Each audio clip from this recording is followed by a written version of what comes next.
هادی رضوی 107 میلیارد تومان از بانک سرمایه تسهیلات و ضمانتنامه دریافت کردن و 104 میلیارد تومان از بانک‌های دی، اقتصاد نوین، مسکن، تجارت و صادرات. ابا صالح التماس دعا هر کجا رفتی یاد ما هم با. بنده لیست تسهیلات ایشان در مجموعه بانک‌های کشور رو آوردم طبق تورقی که چند روز گذشته بنده کردم، مشحون از فساد است.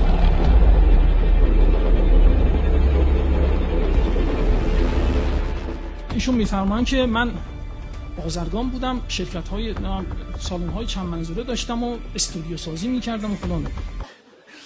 نجف رفتی کاظم نفتی سامرا رفتی یاد ما هم باش.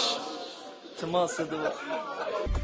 ردیابی تسهیلات رو ما می‌کنیم. ایشون به همراه آقای دلاویز و آقای امامی یک ملکی در نوشهر میخرن به مساحت 78750 متر. 3 ویلاست، یکیش برای دلاویزه، یکیش برای امامیه، یکیش برای آقای رضوی.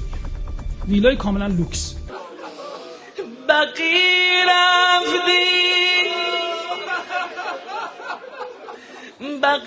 رفتی جمع شرار رفتی کربلا رفتی یاد ما هم با.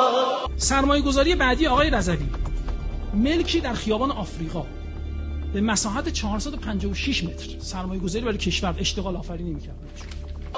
حامد سی بقی رفتی جمع کرار رفتی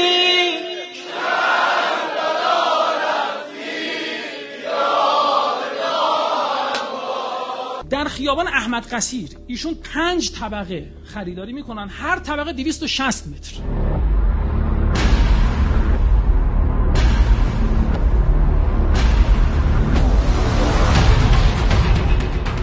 Ağa Kərbəlada ola. Gör nə qiyamət ola. Mələklər ağlar ya yox. Kərbəlanın torpağı ağlar ya yox. Harda ol. به نام منشیشون خانم زهرا شریف قاسمی ملک رحم کردن. ماشین بی ام وی ایکس4 برای به اسم منشیشون خریداری کردن. کنار قبر ابوالفضل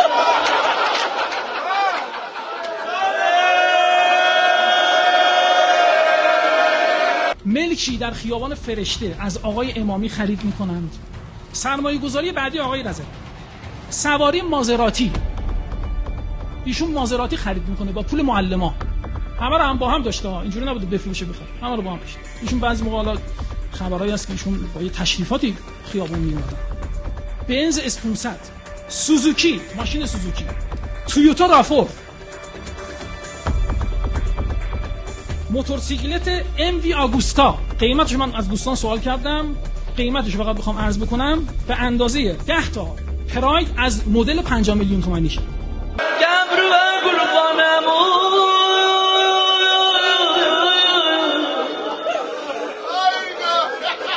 گبرو قربانمو. ملک خیابان الهیه هم خریده که ظاهرا از بانک‌های دیگه بوده. آقای رضوی اعلام میکنه که تسهیلاتشون سرمایه در گردش بوده. نه آقای رضوی، تسهیلات شما برای گردش بوده. دیم یا yok. Oktayın gözü Amu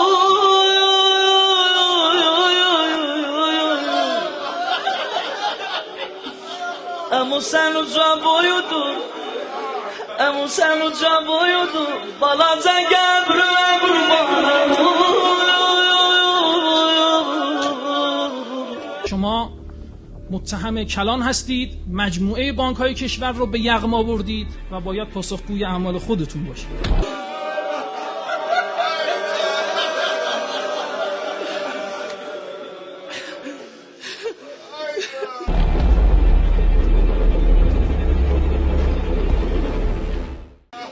iddia